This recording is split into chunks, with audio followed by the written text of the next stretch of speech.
과거에 제가 고등학교 1학년 때부터 예수를 믿기를 시작했거든요. 그리고 우리는 한 8가구 정도가 주택에서 살았어요. 우리가 주인집으로서 이렇게 셋방을 놓고 살았어요. 그런데 우리 그 아래 집에 살고 있는 집이 예수를 믿는 집안이었어요. 그때만 하더라도 우리 집에서는 제가 천열배가 되었고 부모님은 아직 예수를 믿지 않은 그런 시기였어요. 그러던 어느 날인가에 이제 우리 아랫집이 예수 믿는 집인데 그 꼬마 애가 혜진이가 혜진이네 이렇게 불렀습니다. 근데 어느 날인가에 우리 어머니께서 하시는 말씀이, 지금은 권사님이시지만 그때는 믿음도 없을 때고 교회도 잘 모르고 그랬을 때 일이죠. 근데 그 혜진이 아버님이요, 보통 구루마를 끌고 나가가지고 풀빵 같은 것을 구워가지고 팔기도 하고, 어떨 때는 그 품삯을 받고 일하기도 하는데, 그만 일하다가 다리를 좀 다쳤어요. 일도 잘 못 나가시는 거예요. 그러면서 이제 홀로 라면을 끓여 드셨죠. 뭐 반찬도 없어요. 김치 하나만 넣고 드시는 거예요. 그런데 이제 예수 믿는 집이니까 감사 기도를 드리고 그렇게 식사를 하셨잖아요. 그 모습을 보고 어머니께서 하시는 말씀이에요. 저 혜진이 아버지를 좀 보라는 거예요. 라면에 김치를 넣고 뭐 이렇게 감사할 것이 있다고 기도하고 먹는지 잘 모르시겠다고 그런 말씀을 하세요. 제가 고등학교 1학년 2학년 때 일이니까 굉장히 오래된 30년쯤 된 그런 일이죠. 그런데 저는 기억이 막 생생하기 때문에 다 엊그제 같아요. 그런데 그렇게 예수 믿는 사람은요, 남들이 이해하지 못하는 감사가 심중에 있습니다. 힘들고 어려운 역경 가운데서도 남들이 이해하지 못하는 감사의 조건들이 심중에 있어요. 오늘 성경 본문에 있는 바울 사도를 보니까 여러분 18절 하반절을 보세요. 내가 기뻐하고 또한 기뻐하리라 라고 되어 있죠. 지금 바울 사도가 보통 사람 같으면 기뻐할 만한 상황도 아니고 그것을 볼 때 이해도 잘 되지가 않습니다.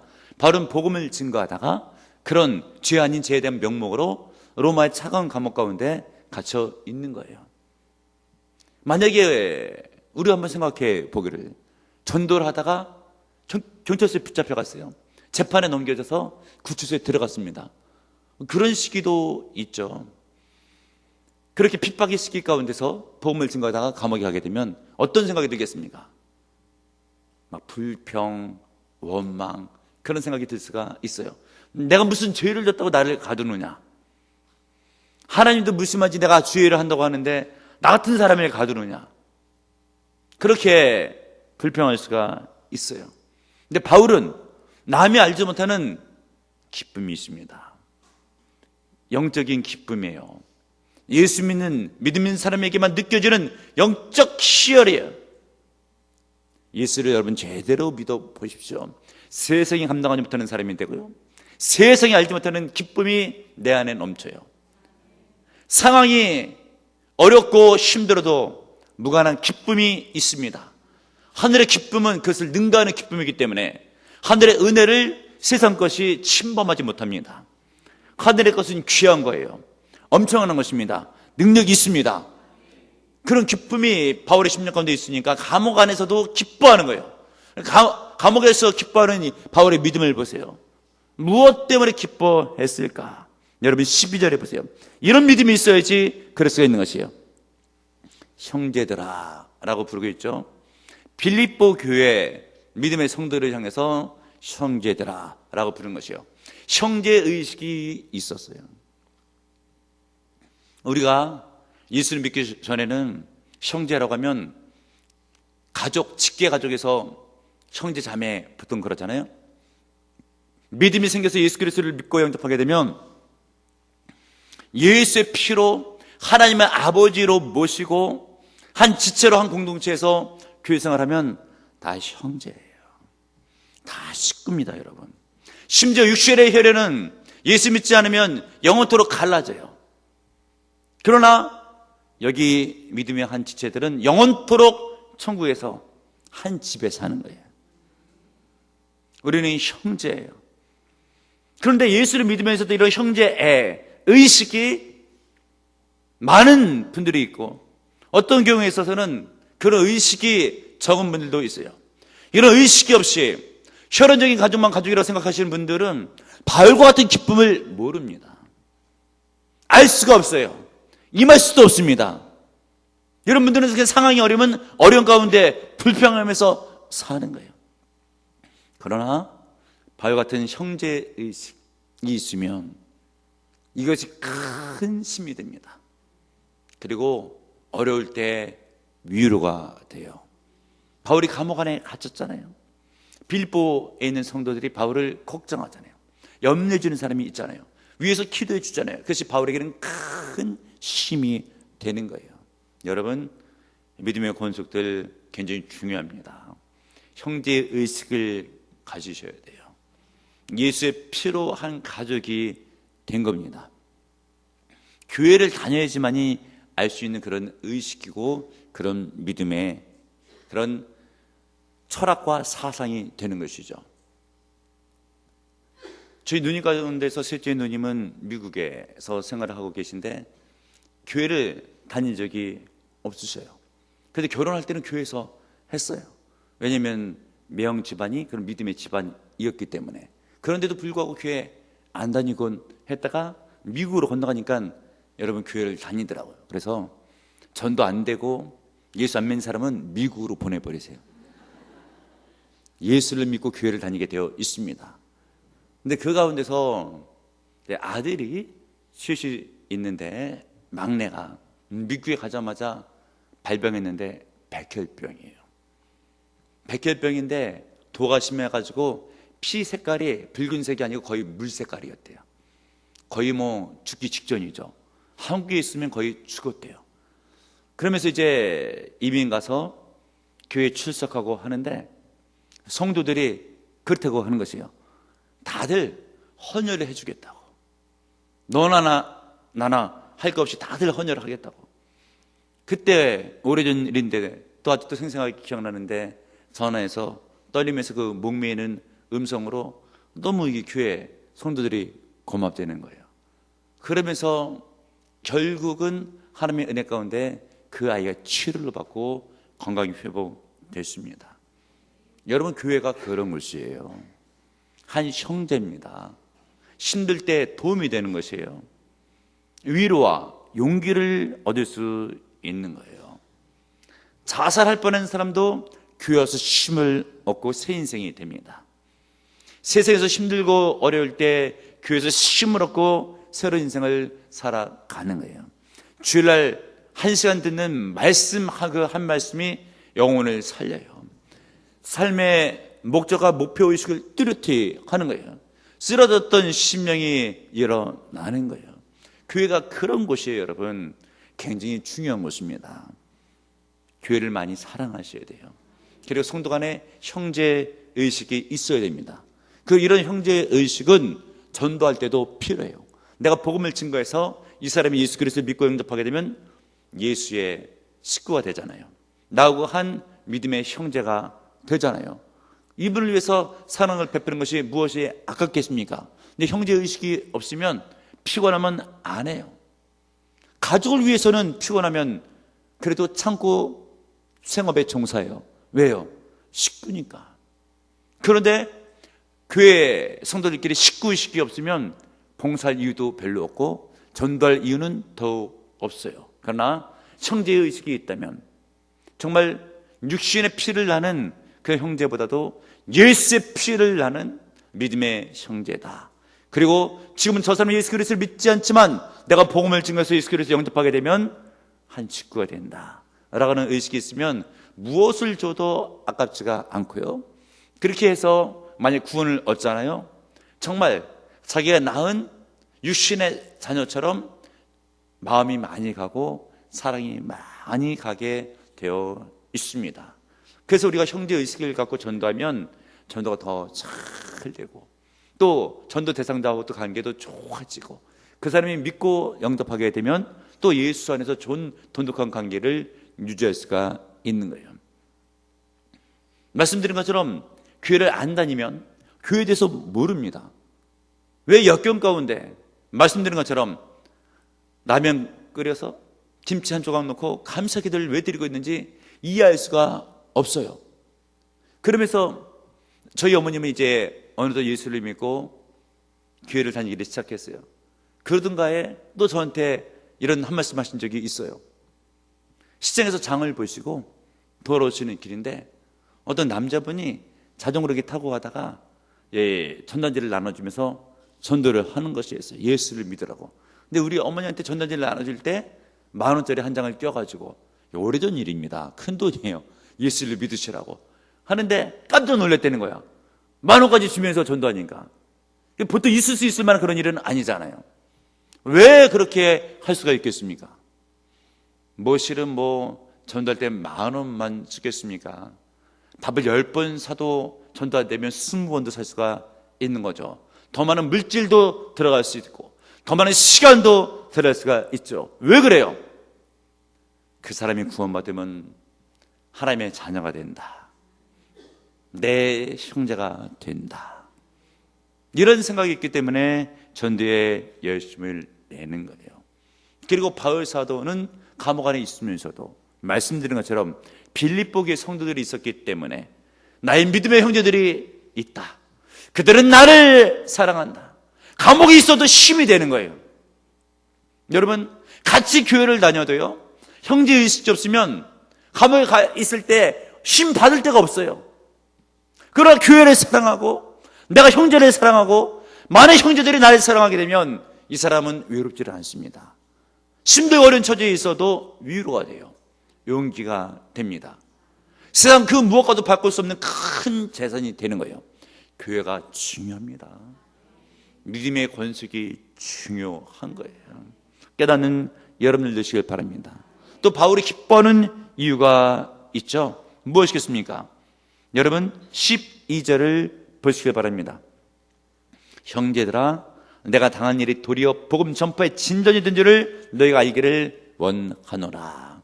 바울은 마음속에 무엇이 있었는가라고 보면 하여간 복음은 증거되어야 된다, 하나님의 나라는 확장되어야 된다, 이것이 바울한테 있어서는 굉장히 중요한 일이 된 것이에요. 자신의 안위보다도 중요한 것은 복음 전파다.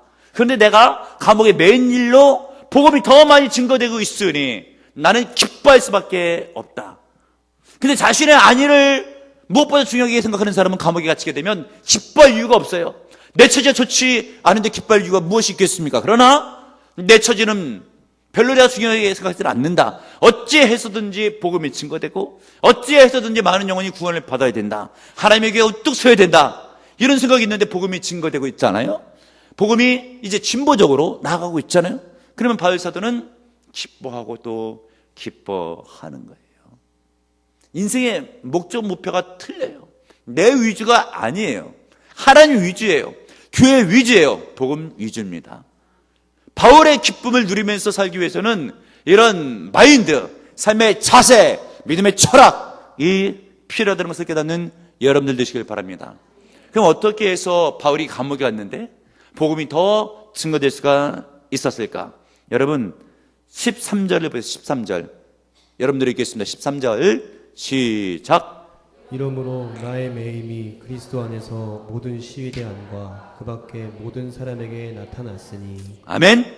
여기서 나의 매임은 바울 사도가 로마 감옥에 갇혀 있는 것을 이야기를 하는 것이에요. 그런데 내가 이렇게 감옥 안에 매여 있는데 이 모든 것들, 나의 매여 있는 이것을 통해서 복음이 모든 감옥 안에 있는 로마의 시위대 안과 그 밖에 모든 사람에게 증거되게 되었다는 말씀이 기록되고 있는 거예요. 바울이 갇혀 있는 이 시위대라고 하는 것은 황제를 호위했던 군인들입니다. 그 군인들이 말하자면 궁궐이죠. 그 궁궐 근동에 있는 감옥까지도 관할하고 있었어요. 그런데 바울은 로마의 시민권을 가진 자이기 때문에 일반 감옥에 갇히지 않고 시위대 뜰에 갇힙니다. 그럼 이런 황제 호위 부대에 의해서 관할을 받고 그렇게 그런 간수들에 의해서 이제 바울이 관리를 받는 거죠. 그런데 하루에 4사람이 사교대로 바울을 지키는 거예요. 바울은 쇠사슬에 매여 있습니다. 그런데 이 바울을 지키기 위해서 바울 발목에 착고가 채워져 있으면 가치금 그 로마 군인들 발목에 차고를 채워요. 감옥 안에 같이 들어와서 있는 거예요. 그리고 그 감옥 바로 문 바깥에도 2명의 군인이 지켜요. 이렇게 해서 4명의 군인이 지킵니다. 이것이 사교대로 이루어지는 것이에요. 그런데 그동안 이 시대들 궁궐 안쪽까지는 복음이 증거된 적이 없어요. 누가 감히 거길 들어가겠으며 들어간다 한들 누가 복음을 전하겠습니까? 그런데 바울이 들어갔잖아요. 바울은 복음 증거의 전문가잖아요. 거기서 무엇을 하겠습니까? 바울은 의식이 달라요. 자기가 감옥 바깥에 있을 때는 내 전대의 무대는 바로 여기다 라고 하면서 복음을 증거하는데 감옥에 갇히게 되었어요. 드는 생각이 뭐예요? 우리들은 빨리 나가야지 그런 생각이 들잖아요. 바울은 그렇지 않아요. 하나님이 이번에는 감옥에서 복음을 증거하라고 하나보다 복음 증거의 무대가 바뀐 거예요. 근데 바깥에서 전도를 하다 보면은 사람들이 내 말 좀 들어보라고 예수를 믿으라고 해도 바빠서 그냥 막 지나가는데 여긴 너무 좋은 거예요. 옆에서 4시간 동안 같이 발목이 묶여져가지고 내가 복음을 증거하는데 도망도 못 가는 거예요. 계속해서 복음을 증거하는 거죠. 뭐 믿을 때까지 계속 증거하는 거예요. 4시간이면 뭐 충분하죠. 바울의 실력에 의하면.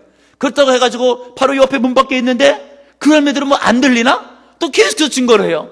그러다가 보면은 이 4명만 있는 것이 아니라 4교대. 하루에 16명이 와요. 계속해서 잘 됐다 싶어서 복음을 증거하는데 바울은 너무 기쁜 거예요. 바울이 붙잡힌 게 아니고 그 사람들이 하나님한테 붙잡혀서 있는 거예요. 바울은 너무 잘 됐다. 하나님 감사합니다. 얼마나 기뻐요. 계속 복음을 증거하는 것이죠. 그러다가 그 죄인들이 아니죠. 간수들이죠. 근데 꼭 죄인 같아요. 왜냐면 묶여 있어가지고. 그 사람들이 예수 그리스도를 믿고 영접하고 나는 죄인입니다 라고 고백하고 제사함을 받고 예수를 믿게 됐어요. 복음이 자꾸만 증거되는 것이에요. 시대들 안까지. 바울은 너무나 기쁜 거죠. 그래서 바울은 내가 기뻐하고 또한 기뻐하노라 라고 하는 그런 고백이 있는 거예요. 우리는 생각할 때 복음에 대해서 오해할 때가 많이 있습니다. 어떤 분들은 그래요. 내가 잘 돼야지 그래도 복음이 증거된다고. 그 일면 맞는 말이기도 해요. 예수 믿으면서 안 되고 못 되고 그러면 누가 나를 보고 너같이 될까봐 야 무섭다 야 하지 예수를 믿겠습니까? 그런데 그러면서 또 한 단계 나가가지고 하는 생각이 그것 때문에 예수를 증거하지 못하고 영광이 안 된다 라고 오해하시는 분들이 있습니다. 그러나 믿음으로 살다가 겪는 고난은요 오히려 예수 믿는데 복음을 증거하는데 큰 도움이 됩니다. 제가 신학의 길로 갈 때 분명히 들었던 하나님의 음성이에요. 제가 이제 지정생활 그만두고 통장에 있는 돈 다 하나님께 드리고 애 아버지로 어머니를 모시면서 직업은 없고 돈도 없고 하루하루 이렇게 살아가잖아요. 그때 우리 주님께서 하신 말씀이 있어요. 네가 믿음으로 살고 나를 믿는 모습이 그렇게 은혜가 넘치고 네 기쁨을 주변에 있는 사람들이 보게 된다면 도대체 저 가정은 저 사람은 무엇 때문에 저렇게 기뻐할까? 라고 궁금해하면서 복음에 대해서 예수에 대해서 교회에 대해서 관심을 갖고 복음이 증거될 것이라고 한 적이 있습니다. 여러분 꼭 돈이 많아야지만이 전도하는 게 아니에요. 하는 일이 잘 되지만이 전도가 되는 게 아닙니다. 바울은 감옥 안에 들어가 있잖아요. 어찌 보면 죄수잖아요. 그런데도 불구하고 복음은 증거되잖아요. 주께서 영광을 거두시잖아요. 우리는 예수 믿으면서 받는 고난도 의미가 있는 것을 깨달아야 됩니다. 무조건 내가 잘 나가야지만 복음이 증거된다는 생각은 접으실 필요가 있습니다. 지금도 제 책상 위에는 책갈피 한 장이 있는데 일부러 보관하려고 보관되는 것이 아니고 치지 않기 때문에 제 책상이 그냥 있는 거예요. 그 선교사 기도편지인데 제가 부교역자 시절에 그 부교역자 시절이면 1999년도쯤 되는 일로 기억해요. 굉장히 오래된 그런 일이죠. 한 15년 전쯤으로 거슬러 올라가죠. 그때 제가 부교역자 시절에 광천교회를 섬길 때 일입니다. 지금 맑은생 광천교회로 우리 교회에서 와서 설교를 은혜 쓰게 했던 이문희 목사님 기억하신 분은 하실 거예요. 키가 저거 비슷하고 외모도 좀 비슷하고 그런 담임 목사님 밑에서 제가 부교육자 생활을 한 적이 있습니다. 그런데 어느 날인가에 그 선교사님이 선교 보고를 떠나시는 거예요. 하시면서 우간다 쪽으로 가신다고. 정수기 하나가 필요한데 아직 마련을 못했다고. 그래서 헌금을 요청하는 거예요. 그러면서 사도행전 29장을 쓰겠다고 하셨어요. 그러고 나서 저는요, 부교육자 생활도 바뀌니까 다른 교회에서 부교육자 생활을 하고 있는데 어느 날 전월에 났어요. 우간다에서 선교하시는 그분이 나셨어요. 교통사고가 나가지고 두 내외가 다 죽었습니다. 애들 둘만 남았어요. 지금 많이 컸을 거예요. 뭐 고등학생 이상쯤 됐을 거예요. 근데 누군가가 입양해서 다른 선생님이 그들을 맡아준다고. 그럼 드는 생각에 그래요. 아니 우간다까지 가서 선교를 하시는데 하나님께서 능력도 주시고 복을 주시지 왜 주님께서 그들을 빨리 데려가셔가지고 어린애들은 또 어떻게 하라고 하는 거야? 이런 생각이 일반적으로 들 수가 있습니다. 이해가 잘 안 갈 때가 있어요. 그런가 하면 그런 일이 있는가 하는 반면 또 어떤 일이 있는가? 제가 청신신전 다닐 때 일인데요, 어느 목사님께서 설교를 하신 거예요. 그런데 제가 잘 아는 사람이 선교사로 헌신을 하는데 중국 선교에 그렇게 열심을 다해서 준비를 했대요. 이 사람이 준비를 철저히 했기 때문에 이 사람이 중국 선교를 시작할 때면, 지금은 중국 선교가 왕성히 일어날 때지만 제가 청신신전 다니기 그 전의 일이니까, 다닐 때 간증을 시작했던 일이니까 사뭇 오래전 일이죠. 그때 이분이 중국에서 제대로 선교하면 중국 선교의 판도가 바뀔 것이다 라고 주변에서 많은 기대들을 했대요. 그런데 희한하게도 이분이 중국 공항에 도착하면서 비행기에서 내려오다가 중국 땅을 밟자마자 그냥 사망했어요. 주변에 있는 사람들이 그러는 거예요. 도대체 하나님의 뜻이 어디 있는지 도대체 모르겠다라고 하는 거예요. 그런가 하면 우리나라에 여러분 생각해 보십시오. 영국에 있는 토마스 선교사, 20대 후반에 젊은 선교사가 이 땅을 제대로 밟아보지도 못하고 창에 찔려 성경을 전해주다가 그냥 죽잖아요. 도대체 하나님의 뜻은 어디 있는가? 이런 생각이 들잖아요. 여러분, 영적인 것을 아셔야 됩니다.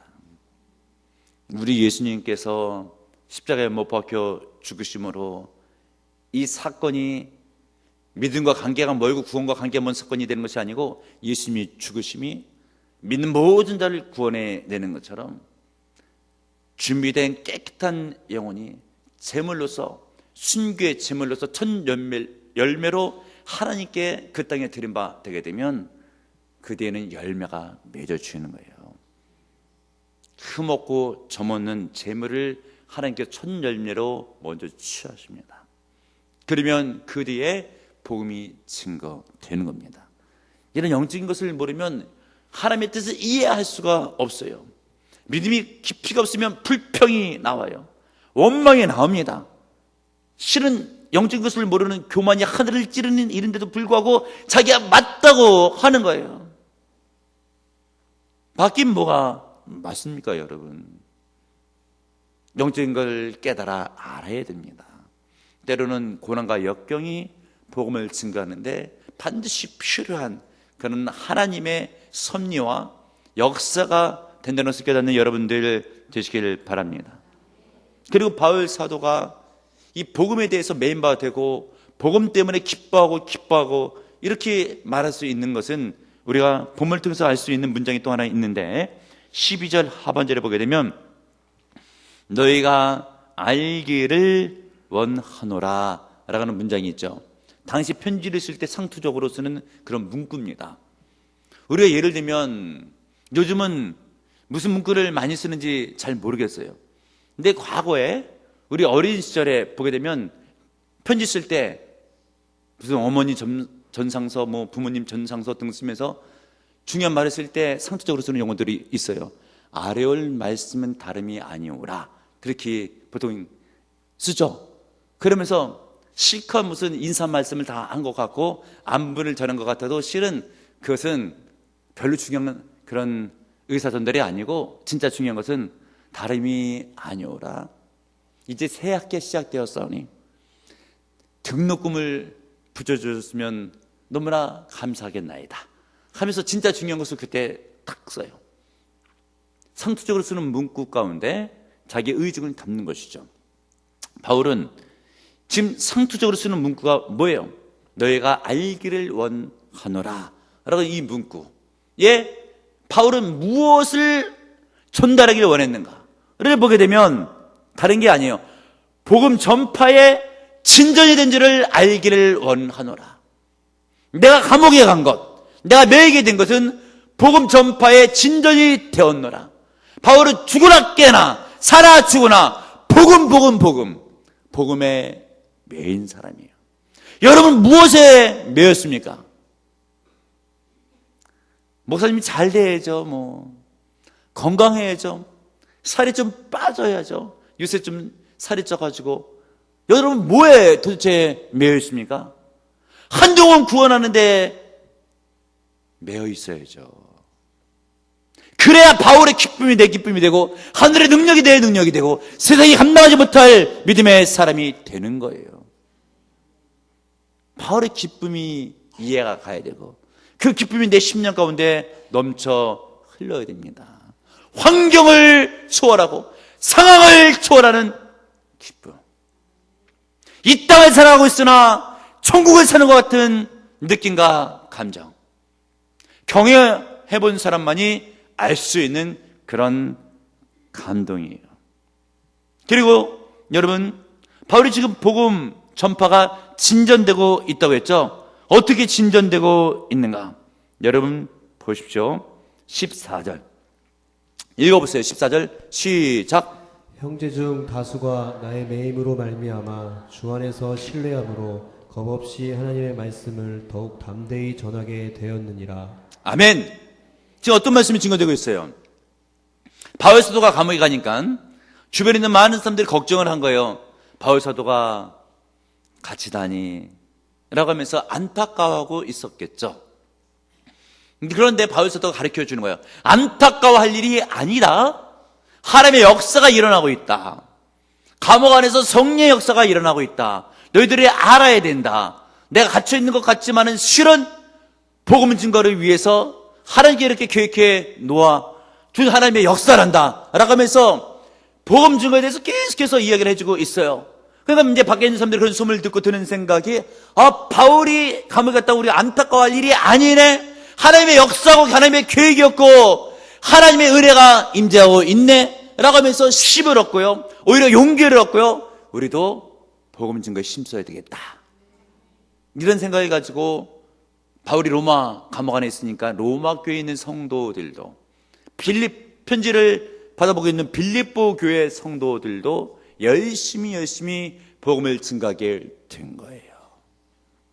여러분, 내가 믿음이 충만하고 믿음 생활을 잘 하게 되면 다른 사람에게 믿음의 용기를 불어넣어 줄 수가 있습니다. 깨닫는 여러분들 되시길 바랍니다. 저도 과거에 평신도로서 남전대 소속으로 교회를 섬겼던 그런 목사입니다.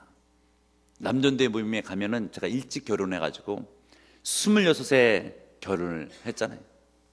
오늘 식사 대접을 받을 때 보니까 누구라고 말 안 했지만 김아무 기사님은 39에 막내를 낳았다고 하는데 저는 막내를 낳아서 자식 농사를 끝난 데가 29이에요. 저렇게 일찍 장가라고 애를 키우고 하다가 보니까 남전도에 들어갔잖아요. 제가 막내입니다. 막내. 다 선배들이에요. 남전도에 가서 이렇게 활동을 하는데, 그래서 저는 선배들을 잘 이렇게 섬기면서 제가 그래도 보기와는 다르게 좀 착해요. 그래가지고 시키는 일 잘하고 인사도 잘하고 오라 하면 오고 모이라 하면 모이고 기도해야 한다면 기도해야 하고, 제가 남전도의 생활이 그렇게 했습니다. 그 남전도에도 기도회가 있어요. 참석을 하잖아요. 그러면 이렇게 기도 제목을 나누곤 해요. 그런데 아직도 잊혀지지 않는 그런 기도회가 있었어요. 어떤 분이요, 직장생활이 힘들다고 하면서 너무나 이런저런 일들로 힘들고 그리고 월급도 작고 하면서 직장을 옮겨달라고 하는 기도 제목을 냈어요. 기도 제목으로 이제 접수가 됐죠. 그런데 그 옆에 있는 남전도 회원이 저보다는 선배죠. 기도 제목을 내는데 유사한 기도 제목이지만 사뭇 다른 기도 제목을 내는 거예요. 내가 직장에서 누구를 전도하고 있는데 그 사람이 예수 믿을 수 있게 기도 좀 해달라고. 전도 대상자의 이름은 아무개라고. 그런데 나를 다른 회사에서 연봉을 올려준다고 하면서 스카우트 제의가 왔다는 거예요. 그런데 전도 대상자를 두고 갈 수가 없다는 거예요. 그분이 전도될 수 있게 기도를 해달라는 거예요. 먼저 기도 제목을 냈던 분이 무안해하고 쑥스러워하는 거예요. 그러다가 일에 마음이 바뀌어가지고 이분은 직장에서도 그렇게 연봉 관계없이 전도하려고 애를 쓰는데 나는 직장 생활할 때 연봉만 신경 쓰고 직장의 일만 신경 썼지 전도는 신경 쓰지 못했구나 라고 하면서 생각을 바꿔먹은 거죠. 그리고 나도 이제 전도의 사람이 되게 해달라고 그 옆에 있는 사람이 기도 제목을 바꾸더라고요. 그리고 이제 직장 생활을 용기 있게 힘 있게 해 나가더라고요. 여러분, 우리가 믿음이 충만하잖아요. 옆에 있는 지체에게 영적인 도움을 주는 거예요. 그 사람이 힘을 얻습니다. 비영적인 생각이 영적인 생각으로 바꿔지고요. 하나님의 생각이 들어가게 되어 있습니다. 그래서 여러분, 믿음의 교제가 참으로 중요한 거예요. 바울 사도가 지금 감옥 안에 있잖아요. 처지로 보면 더 안 돼 보이잖아요. 그런데도 불구하고 거기서 역사를 일으키니까 감옥 바깥에 있는 사람들이 오히려 힘을 얻잖아요. 어떤 분들은 그래요. 처지가 온전하지 못해서 교회 생활 열심을 못 내겠다고, 좀 나아지면 열심히 하겠다고. 맞는 생각입니까, 여러분? 바울은 보세요. 감옥 안에 있으면서 감옥 바깥에 있는 사람에게 힘을 주고 용기를 주잖아요. 월급이 박해도 전도에 힘을 쓰잖아요. 주변에서 도전을 받잖아요. 오히려 열악한 환경 가운데서 믿음을 갖게 되면 그것이 빛을 발합니다, 여러분. 있어서 열심히 내면요, 그 사람이 있으니까 그렇게 하지 라고 주변에서 핀년될 수도 있어요. 없는데 열심히 내면 믿음은 저런 것이구나, 믿음은 취한 것이구나, 도전을 받을 수가 있는 거예요. 우리는 영적으로 바른 생각을 갖고 인생을 살아가야 됩니다. 주님께서 그래서 예수 믿는 사람에게 역경을 주셔요. 왜냐하면 바울 같은 더 큰 역사를 일으키라고. 감옥 바깥에서 이루었던 역사보다 감옥 안에서 이룬 역사가 클 수가 있는 거예요. 평안할 때 진행되는 역사보다 어려울 때 진행되는 역사가 큰 역사가 될 수가 있는 거예요. 그게 바울 사도의 고백이죠. 고린도후서 4장 11절. 여러분 한번 찾아보세요. 고린도후서 4장 11절. 찾으세요. 고린도후서 4장 11절.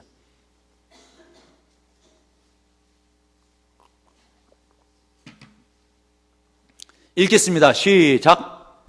우리 살아있는 자가 항상 예수를 위하여 죽음에 넘겨짐은 예수의 생명이 또한 우리 죽을 육체에 나타나게 하려 함이라. 아멘. 우리 살아있는 자, 또 예수 믿는 자가 항상 죽음에 넘겨질 수도 있다. 죽음의 위험을 만날 수도 있다. 바울의 고백이에요. 아니, 예수 믿는 사람이 왜 자꾸만 죽을 일이 생겨, 잘 되는 일이 생겨야지? 여러분, 그게 오해예요. 예수 믿으면 누가 늘 잘 된다고 그랬습니까? 성경에는 죽을 일도 생겨, 예수를 믿고 나서. 근데 왜 그런 일이 생기는가? 주님의 능력을 깨닫게 하기 위해서 그래요. 예수의 능력이 얼마나 큰가를 알게 해주기 위해서 그런 거예요. 예수 믿지 않는 사람들은 같은 환경 가운데서 낙심하고 좌절하고 실패하고 쓰러지고 절망하고 넘어집니다. 그런데 예수 믿는 사람은 그 가운데서 일어나요. 도대체 일어날 것 같지도 않은데 일어나요. 왜 그래요? 하나님이 도와주시는 능력이 임재하기 때문에 그러는 거예요. 이것을 주변에 알리고 깨닫기 위해서는 죽음에서 일어난다는 것을 어떻게 가르쳐 줄 수가 있겠습니까? 죽을 환경 가운데서 일어나야 증거되는 것이지, 삶하는 데서 우리 주님께서는 죽음 가운데서 일으키십니다. 그걸 뭐로 증거하겠습니까, 여러분? 살만한 형편 가운데서 어떻게 증거돼요? 죽을 만한 형편 가운데 있다가 일어나야지 남들이 보고 배우는 것이죠. 그래서 과거에 TV 선전 가운데서 오리엔트 시계 같은 시계 선전하게 되면 요즘은요 다 방수가 되지만 이제는 방수가 안 되는 시기가 많았거든요. 그래서 이 방수가 바다 100m에서도 견딘다 라고 하게 되면요, 이 시계가 100m에서도 견뎌요 하고 그냥 말로만 하지 않아요. TV 보게 되면 잠수부가 50m, 100m 딱 내려가요. 시계를 차고 올라가가지고 시계를 본 다음에 오케이 사인네요. 100m 들어갔다 나왔는데 물이 안 들어갔다, 그거죠. 그럼 그 시계가 100m 방수가 되는지를 어떻게 알겠습니까? 100m에 잠그고 나서 방수가 될 때 방수 시계라고 말할 수 있는 것이지, 뭐 물속에 집어넣지도 않고 이건 완벽한 방수입니다 얘기해봤자 누가 믿겠습니까? 예수를 믿을 때에 죽을 일이 있어도 예수 믿으면 살아요 라고 하는데 죽을 일이 생기지도 않고 얘기하면 누가 믿겠어요? 근데 왜 예수 믿는 사람이 왜 죽을 일이 왜 생깁니까? 예수 안 믿는 사람은 죽을 일 가운데서 죽지만 예수 믿는 사람은 죽을 일이 있어도 살아나기 때문에, 그것을 나를 통해서 증거되기를 원하기 때문에 주님께서 죽을 일도 주시는 거예요. 바위같이 감옥에 갇혀도 기쁨의 충만의 역사가 일어나기 때문에 감옥에 갇히게 하는 겁니다, 여러분. 어떤 사람은 그래요. 예수 믿는데 내 삶이 왜 이렇게 어렵냐고, 하나님이 징계하시는 것 같다고. 성경에 봐요. 징계받지 아니하는 자마다 아들이 아니래요. 사생아도 아니에요. 이거는 내놓은 자식도 아니에요. 남이에요. 근데 왜 징계를 하는가? 자식이니까 그러는 거예요. 여러분, 남의 아들 데려다 때립니까? 자기 아들 데려다 때리잖아요. 왜요? 자기 자식이니까. 내 잘못했는데도 징계가 임하질 않아.